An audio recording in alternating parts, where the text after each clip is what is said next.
Asyhadu an la ilaha illallahul malikul a'la lahu asmaul husna wa sifatuhul ula wa asyhadu anna sayyidana Muhammadinil Mustafa lazul akhlaqil uzma wa husnil muqtada. Allahumma salli wa sallim ala asyrafil anbiya'i wal mursalin sayyidina wa habibina wa syafi'ina wa maulana Muhammad wa ala alihi wa ashabihi wa man tabi'ahu bi ihsanin ila yaumil ma'ad. Amma ba'd.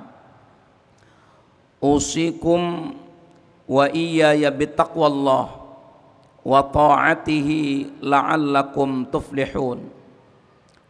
Qala Allah Ta'ala fi kitabihil karim, a'udzu billahi minasy syaithanir rajim, walal akhiratu khairul laka minal ula. Para jamaah sidang Jumat rahimakumullah, mari kita senantiasa mensyukuri nikmat Allah. Berbagai macam nikmat Allah anugerahkan kepada kita, sehingga hari ini berbagai macam aktivitas kita lakukan, termasuk di dalamnya kita melaksanakan amaliyah sholat Jumat di siang hari ini, tentu dengan penuh harapan semoga aktivitas-aktivitas yang kita lakukan dicatat oleh Allah sebagai ibadah, dan amaliyah sholat Jumat kita di siang hari ini berkenan diterima oleh Allah Subhanahu wa ta'ala.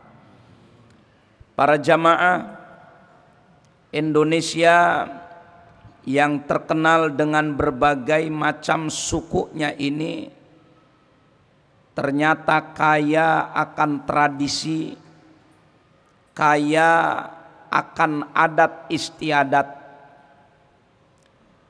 Tentunya kita selaku umat Islam yang ada di negeri Indonesia ini pun tidak sedikit adanya tradisi-tradisi yang kita agamakan, ataupun kebiasaan-kebiasaan yang seolah-olah kebiasaan itu sudah menjadi tradisi agama kita.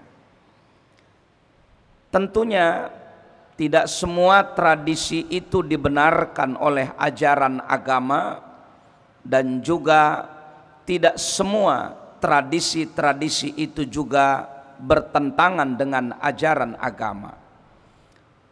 Ulama-ulama kita, ulama-ulama usul fiqih mengistilahkan tradisi itu dengan al-adah atau juga al-urf. Ulama di sana membagi ada al-urfus sahih dan ada al-urful batil. Ada kebiasaan yang sahih dan ada kebiasaan yang batil. Ada tradisi yang baik, ada tradisi juga yang tidak baik. Lantas ukurannya apa menurut ajaran agama tradisi itu dikatakan baik dan tidak baik? Ma yuwafiqul Qur'an was sunnah, kalau seandainya tradisi itu adalah sejalan dengan ajaran Quran dan hadis, maka tradisi ini adalah dinamakan tradisi yang sahih. Tapi sebaliknya, kalau tradisi itu adalah bertentangan dengan ajaran agama, ma la yuwafiqul Quran was sunnah, maka tradisi itu dikatakan tradisi yang batil. Para jamaah, bangsa Indonesia, khususnya umat Islam, pasca Ramadan itu ternyata ada beberapa kegiatan-kegiatan tradisi yang dilakukan oleh umat Islam mayoritas khususnya. Antara lain tradisi itu adalah mudik dan juga tradisi halal bihalal. Ini mungkin tradisi ini kita cari-cari di kitab kuning, di kitab hijau, kita mungkin tidak ketemukan. Apalagi di dalam Al-Quran ataupun di dalam hadis. Tetapi tadi saya sampaikan patokannya yang kita lakukan itu selama adalah sejalan dengan ajaran Quran dan hadis, maka tradisi itu dibenarkan. Tradisi mudik yang kita lakukan mungkin hampir di negara-negara selain Indonesia kita tidak dapatkan. Hanya ada mungkin di Indonesia, ada di beberapa negara tertentu. Demikian pula juga dengan halal bihalal. Tapi tradisi-tradisi ini ternyata intinya adalah dalam rangka untuk mempererat silaturahim, untuk mempererat ukhuwah Islamiyah, yang tentunya mempererat ukhuwah Islamiyah, menyambung silaturahim, itu adalah bukan lagi dianjurkan oleh agama, tapi justru adalah merupakan perintah ajaran agama. Jadi tradisi ini adalah tradisi yang baik, tradisi yang layak dan pantas kita untuk lakukan di negeri Indonesia ini. Hanya barangkali ada beberapa yang kita ambil hikmah, yang kita perlu ambil ibrah dari tradisi-tradisi ini. Misalnya tradisi mudik yang hampir setiap tahun kita lakukan. Kita bayangkan ketika mudik kemarin, ketika kita akan menuju kampung kita, persiapan-persiapan yang kita lakukan sangat prima. Kendaraan yang kita akan gunakan pun tidak sedikit. Kita masukkan bengkel terlebih dahulu, kita tune up kendaraan kita. Kalau kita perlu ganti oli, ganti oli. Bannya juga diperiksa, mesinnya juga dilihat. Agar apa? Supaya kita pulang mudik itu tidak menyengsarakan kita di tengah perjalanan. Bahkan tidak sedikit tabungan-tabungan kita pun kita ambil, kita bawa ke kampung halaman kita untuk membahagiakan keluarga di kampung halaman dan juga untuk membahagiakan diri kita. Intinya persiapan-persiapan untuk menuju kampung halaman kita itu dilakukan sedemikian rupa, tujuannya supaya kita bahagia di kampung halaman kita. Tapi para jamaah, bagaimana dengan persiapan kita untuk pulang kampung akhirat? Yang tentunya pulang kampung akhirat ini keniscayaan bagi kita. Cepat ataupun lambat, kita ini semua akan pulang kampung akhirat. Jangan kita melihat ukuran-ukuran umur kita. Umur itu kadang-kadang tidak melihat apakah kita masih muda ataupun bahkan sudah tua. Tidak sedikit ada orang yang mati masih muda belia. Ini satu bukti bahwa kita ini semuanya adalah akan pulang kampung akhirat. Kampung akhirat itu adalah kampung yang jauh lebih baik daripada kampung dunia kita. Walal akhiratu khairul laka minal ula, kata Allah. Allah di sini menggunakan taukid, walal akhirah. Betul-betul kehidupan akhirat itu khairun, jauh lebih baik bagimu minal ula, dari kehidupan yang pertama di dunia ini. Dalam ayat yang lain mengatakan walad darul akhiratu khairul lilladzina yattaqun afala taqilun. Kehidupan kampung akhirat itu jauh lebih baik bagi orang-orang yang bertakwa. Afala taqilun, apakah kalian tidak berakal? Para jamaah, maka untuk itu pulang kampung akhirat itu keniscayaan. Kita akan pulang kampung akhirat apa yang kita sudah persiapkan. Kalau seandainya kampung halaman kita pulang ke sana mudik dipersiapkan sedemikian rupa, lantas apa yang sekarang kita sudah persiapkan untuk pulang kampung akhirat itu? Jangan sampai adanya penyesalan nanti di belakang. Kalau untuk kebahagiaan dunia kita cari sedemikian rupa, kita modal, kita mengeluarkan investasi puluhan, ratusan juta, bahkan miliaran. Agar apa? Kita menginvestasikan, kita mendapatkan keuntungan yang besar.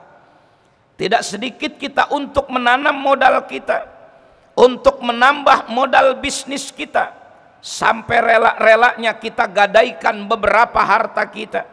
Bahkan kita relakan untuk pinjam juga ke perbankan. Tapi untuk kehidupan akhirat, pulang kampung akhirat, adakah yang kita menginvestasikan seperti itu? Padahal sekali lagi, untuk kampung akhirat itu jauh lebih baik. Sidang Jumat rahimakumullah, kehidupan dunia ini adalah sesaat. Kebahagiaan juga tidak seberapa ketimbang kebahagiaan nanti di akhirat kelak. Allah mempunyai 100 rahmat. Dari 100 rahmat itu Allah baru turunkan di dunia cuman 1 rahmat. Sisanya yang 99 rahmat Allah akan berikan nanti di surga. Yang 1 rahmat ini, kita sudah punya keluarga, punya suami, punya istri, punya anak, punya rumah, punya kendaraan, punya pekerjaan tetap, punya televisi, punya tempat-tempat hiburan. Tidak sedikit kadang-kadang kita merasa bahagia, tertawa terbahak-bahak. Itu adalah baru 1 rahmat yang Allah berikan. Yang 1 rahmat ini sudah diberikan oleh Allah, alangkah bahagianya kita. Pernahkah kita membayangkan dengan sisanya yang 99 rahmat itu? Kalau yang 1 rahmat itu kita sudah sedemikian bahagia, maka bagaimana dengan 99 rahmat? Kenapa kita harus terbuai dengan 1 rahmat ini? Dengan mencari, menghalalkan segala macam cara untuk mencari kebahagiaan dunia yang sesaat, sementara kita tidak persiapkan untuk kebahagiaan akhirat. Dengan menghalalkan segala macam cara mencari kebahagiaan dunia, pada hakikatnya orang ini adalah sudah mengedepankan kehidupan dunia daripada kehidupan akhirat. Para jamaah sidang Jumat rahimakumullah, dunia yang menurut berbagai macam pakar, dunia ini sudah di akhir zaman. Bahkan Rasulullah SAW ketika di Isra, di Mi'rajkan pun diibaratkan di sana ada tamsiliyah. Nabi dipanggil-panggil oleh seorang nenek yang banyak aksesoris perhiasannya. Rasul dipanggil Muhammad, Muhammad, Muhammad. Tapi Nabi tidak menolehnya. Nabi bertanya kepada malaikat Jibril, "Ya Jibril, siapa yang barusan panggil-panggil saya?" "Ya Rasul, itu adalah gambaran dunia. Untunglah engkau tidak menoleh. Coba kalau engkau menoleh, berapa banyak umatmu yang tergoda oleh dunia." Dunia diibaratkan oleh nenek-nenek yang genit ini. Ini untuk menggambarkan dunia ini sudah tua. Tapi betapapun di dunia ini sudah tua, ternyata dunia tambah genit, tambah mempesona, sehingga tidak sedikit manusia yang terpincut, yang tergoda dengan godaan-godaan dunia ini. Padahal dunia sudah tua. Seorang profesor dari Ukraina, ahli kimia, namanya Profesor Dr. Dmitry Bolikov. Dia masuk Islam. Kenapa dia masuk Islam? Gara-gara membaca hadis Nabi, la taqumus sa'atu hatta tatlu asy-syamsu min maghribiha. Tidaklah akan kiamat sebelum matahari itu terbit dari barat.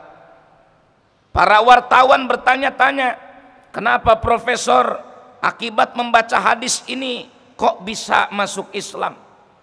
Beliau mengatakan, saya ini seorang peneliti ahli kimia. Sejak tahun 70 saya meneliti pergeseran posisi bumi. Ternyata bumi ketika saya teliti tahun 1970 itu ternyata tiap tahunnya sudah bergeser 10 km per tahun. Kutub utara bergeser, kutub selatan bergeser dari porosnya.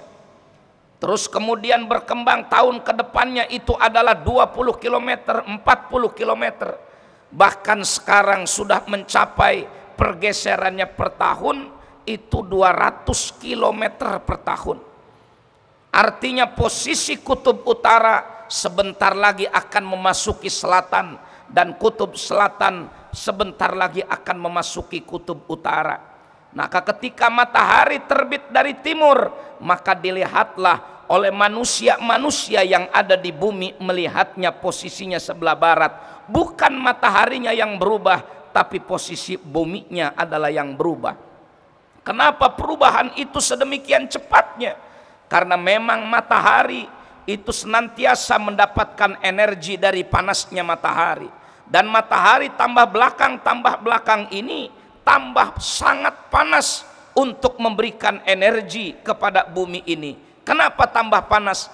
Antara lain akibat menipisnya lapisan ozon. Jadi dengan demikian, apa yang dikatakan oleh Nabi bahwa nanti matahari akan terbit dari barat, dulu tidak sedikit pakar-pakar yang mencibirkan pernyataan ini. Mana mungkin itu terjadi? Ternyata seorang ahli kimia, NASA pun ternyata menyatakan kebenarannya bahwa nanti matahari terbit dari barat. Maka dia buru-buru masuk Islam sebelum ini terjadi, karena ketika matahari sudah terbit dari barat, maka di sana pintu taubat sudah ditutup. Para jamaah sidang Jumat rahimakumullah, lantas apa yang kita harus lakukan di dunia ini agar supaya kita melaksanakan satu tindakan-tindakan supaya nanti kelak kita bahagia di akhirat? Lakukan adalah investasi-investasi yang bersifat visioner, yang bukan hanya kebahagiaan kita petik di dunia, tapi adalah kebahagiaan di akhirat. Setidaknya Nabi mengatakan dengan sebuah hadis yang sangat populer di telinga kita, "Idza mata ibnu Adam in qata'a amaluhu illa min salas." Kata Nabi, jika manusia itu mati, semua amalnya terputus kecuali 3 perkara. Yang pertama, sedekahtin jariyah, sedekah jariyah yang kita sumbangkan, yang kita infakkan untuk kepentingan sabilillah, untuk kepentingan agama kita. Maka ketika kita pilkada, berapa miliar yang kita keluarkan untuk investasi, padahal belum tentu calonnya itu akan dapat. Ketika kita dagang, berapa ratus juta yang kita keluarkan untuk investasi, padahal belum tentu keuntungannya kita akan raih. Tapi ketika kita mewakafkan tanah, menginfakkan harta, membangun masjid, membangun madrasah, membangun musola, membangun pondok pesantren, ini investasi yang luar biasa, yang pasti keuntungannya akan diberikan oleh Allah kepada kita selama nawaitu kita adalah ikhlas karena Allah. Yang kedua, investasi yang luar biasa juga, aw ilmin yuntafa'u bih, adalah ilmu yang bermanfaat. Maka untuk itu, kepada para orang yang mempunyai profesi guru, janganlah merasa minder, janganlah merasa merendah diri. Justru yang kaya, yang investasinya banyak itu para guru. Berapa banyak orang yang sudah dicerdaskan. Kita sekarang bisa baca koran, bahkan kita sudah baca Al-Quran, baca kitab-kitab. Ingatkah kita kepada guru-guru kita dulu yang mengajarkan alif-alifan? Ketika kita baca Quran, kita dapat pahala. Jangan dianggap pahalanya itu yang didapat hanya untuk kita sendiri, tapi juga akan rewardnya Allah akan berikan kepada guru kita yang pernah mengajarkan dulu ketika kita di madrasah dan di surau-surau. Bahagialah para guru yang telah menanamkan ilmu kepada anak-anak didiknya. Ini investasi yang luar biasa. Yang ketiga, awaladin salihin yad'ulah, anak soleh yang senantiasa mendoakan. Tidaklah mungkin kita akan mempunyai anak yang soleh kalau kita salah mendidik, Kalau kita salah mengarahkan anak, tidak sedikit di antara kita yang menyekolahkan anak itu supaya bahagianya kebahagiaan sesaat. Nah, masuklah engkau ke sekolah bonafit ini agar engkau cepat dapat cari kerja. Nah, masuklah engkau ke sini supaya engkau dapat kerja di pabrik. Nah, masuklah engkau di sini supaya engkau menjadi itu dan ini. Tujuannya hanya sesaat, kebahagiaan di dunia. Apa salahnya kita menanamkan anak bimbingan dan ajaran ketika anak kita dimasukkan dalam lembaga sekolah? Nah, jadilah engkau anak yang pintar, jadilah engkau anak yang soleh, yang kelak engkau akan bahagia dunia akhirat, dan juga engkau akan mendoakan orang tua nanti. Inilah barangkali para jamaah sidang Jumat rahimakumullah.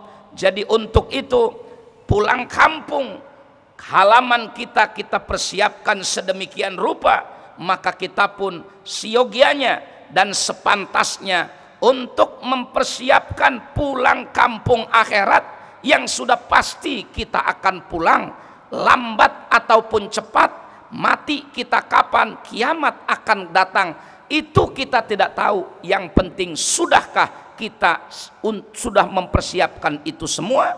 Tentu jawabannya ada di hati kita masing-masing.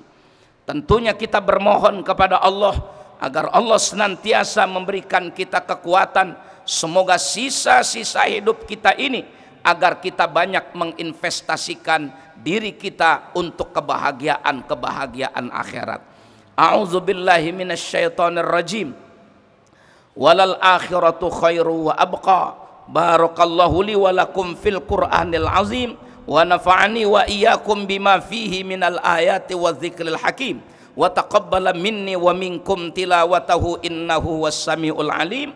Aqulu qawli hadza fastaghfiruh innahu huwal ghafurur rahim. Alhamdulillah, alhamdulillahilladzi amarona bittaqwa wa ashhadu an la ilaha illallah wahdahu la syarikalah alladzi nahana 'an ittiba'il hawa wa ashhadu anna sayyidana Muhammadan 'abduhu wa rasuluh alladzi la yantiqu 'anil hawa in huwa illa wahyu yuha. Allahumma shalli wa sallim ala asyrafil anbiya'i wal mursalin sayyidina wa habibina wa syafi'ina wa maulana Muhammad wa ala alihi wa ashabihi wa man tabi'ahu bi ihsanin ila yaumil ma'ad. Amma ba'd, usikum wa iyaya bitaqwallah wa ta'atihi la'allakum tuflihun. Para jamaah, dalam khutbah yang kedua ini mari kita senantiasa bersolawat kepada junjungan kita Nabi besar Muhammad sallallahu alaihi wasallam. Karena dengan adanya beliau, alhamdulillah, kita bisa mengenal siapa Tuhan kita. Dengan adanya beliau, alhamdulillah, kita bisa membedakan mana hak mana batil. Dengan adanya beliau juga kita bisa mengetahui apa yang terjadi akan datang, antara lain Rasulullah pernah menyatakan yushiku an tada'a alaikumul umam kama tada'al aqlatu ala qis'atiha. Suatu saat umat Islam akan dikepung oleh musuh-musuhnya percis seperti mereka mengepung makanannya, sehingga sahabat bertanya, aminkil latinahnu ya Rasulullah, apakah umat Islam pada saat itu sedikit? La, antum hina idzin katsir walakinnakum ghusaun ka ghusais sail. Umat Islam tidak sedikit, umat Islam banyak, tapi sayang banyaknya umat Islam seperti buih yang ada di atas lautan. Banyak juga tidak berpengaruh apa-apa, persatuannya tercabik-cabik. Sementara mereka bersatu untuk mengeroyok kita, kita justru gampang diprovokasi untuk kepentingan-kepentingan dunia, justru kita berpecah belah. Akhirnya banyak umat Islam juga percuma. Hatta la yanza'anna ar-ru'ba min qulubihim. Allah juga mengangkat rasa takut orang-orang kafir kepada umat Islam. Mereka tidak takut lagi ngelihat banyaknya umat Islam. Kenapa umat Islam tidak berwibawa lagi? Rasulullah mengatakan li'anna fi qulubikumul wahan, karena di hati kalian itu ada penyakit wahan. Wa mal wahnu ya Rasulullah, apa sih penyakit wahan? Tuhibbunad dunya wa takrahunal maut, kalian lebih cinta dunia, tidak memikirkan akhirat. Apa yang dilakukan seolah-olah habis di dunia itu, apa yang kita lakukan seolah-olah selesai di dunia, tidak memikirkan di akhirat. Maka sikap dan perilaku kita itu harus dipikir panjang. Allah akan memintai pertanggungjawaban kelak di akhirat apapun yang kita lakukan. Mari kita bersolawat kepada junjungan kita Nabi besar Muhammad sallallahu alaihi wasallam, karena Allah memerintahkan hal itu. A'udzubillahi minasyaitonirrajim. Innallaha wa malaikatahu yusholluna 'alan nabi. Ya ayyuhallazina amanu shallu 'alaihi wa sallimu taslima. Allahumma shalli wa sallim 'ala hadzal nabiyil karim wa 'ala alihi at-tahirin wardallahu man ashabihi wa qarabati wa azwajihi wa dzurriyyati ajma'in wa 'anil khulafa'ir rasyidin Abi Bakr wa Umar wa Utsman wa Ali wa 'ala baqiyatis sahabati wat tabi'in wa tabi'it tabi'in wa man tabi'ahum bi ihsanin ila yaumiddin wa 'alaina ma'hum bi rahmatika ya arhamar rahimin. Allahumma ighfir lil muslimina wal muslimat wal mu'minina wal mu'minat al ahya'i minhum wal amwat. Allahumma ya Allah la tusallit alaina bizunubina man la yakhafuka wa la yarhamuna. Ya Allah la tusallit alaina bizunubina man la yakhafuka wa la yarhamuna. Rabbana hab lana min azwajina wa dhurriyyatina qurrata a'yun waj'alna lil muttaqina imama. Rabbana atina fid dunya hasanah wa fil akhirati hasanah wa qina adzabannar. Ibadallah, innallaha ya'muru bil adli wal ihsan wa ita'i dzil qurba wa yanha 'anil fakhsya'i wal munkari wal baghi ya'izukum la'allakum tadhakkarun. Fadhkurullahal azim yadhkurkum washkuruhu 'ala ni'ami yazidkum wa la dzikrullahi akbar wa aqimus shalah.